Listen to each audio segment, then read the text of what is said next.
ஒரு குதிரை வண்டிக்காரன் நிறைய தேங்காவை வண்டியில் ஏற்றிக்கிட்டு போய்கிட்டு இருக்காருங்க. இப்படி போயிட்டு இருக்கும்போது ஒரு சின்ன பையனை வழியில் பார்க்குறேன். பார்த்தோன்னே வண்டியை நிறுத்தி அந்த சின்ன பையன்கிட்ட, இந்த வழியாக போனால் ஊர் போய் சேர்ந்துடலாமா அப்படின்னு கேட்குறாங்க.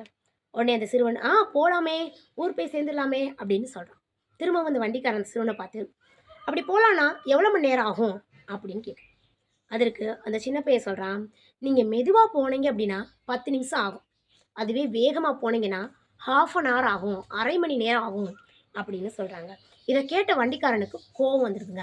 என்னது மெதுவாக போனால் 10 நிமிஷத்தில் போயிடலாம், வேகமாக போனால் ஹாஃப் அன் ஹவர் ஆகுமா, அரை மணி நேரம் ஆகுமா அப்படின்னு கோவப்படுறாங்க. இதை கேட்காம வேகமாக வண்டியை ஓட்டிகிட்டு போகிறாங்க. பார்த்தா அந்த பாதை ஃபுல்லாக கரடு முரடாக இருக்குங்க. அப்படி இருக்கும்போது வண்டி ஓட்டிகிட்டு வேகமாக போகும்போது வண்டி கீழே கவுந்துருதுங்க. கீழே கவுந்தோடனே அங்கேருந்து தேங்காய் ஃபுல்லாக கீழே விழுந்துருதுங்க. இதை எல்லாத்தையும் எடுத்து அந்த வண்டிக்குள்ளே வச்சு வண்டியை ஸ்டார்ட் பண்ணி போகிறதுக்குள்ளேயும் அரை மணி நேரம் ஆகிருதுங்க. அப்போ தான் அந்த சின்ன பையன் சொன்னது இந்த வண்டிக்காரனுக்கு புரிய வருதுங்க. அதாவது இதுலேருந்து நம்ம என்ன தெரிஞ்சுக்கணும்னா, யார் என்ன சொன்னாலும் அதை அலட்சியப்படுத்தாமல் அதில் என்ன உண்மைத்தன்மை இருக்குது அப்படின்னு தெரிஞ்சுக்கிட்டு அதன்படி நடக்கணுங்க. அவங்க சொல்கிறத அலட்சியப்படுத்தி நடந்தோம் அப்படின்னா இந்த கதையில் வந்த மாதிரி தான் நடக்கும் நமக்கும் அப்படின்றத இந்த கதையிலேருந்து நான் தெரிஞ்சுக்கிட்டேங்க.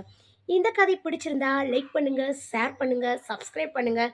நன்றி, வணக்கம்.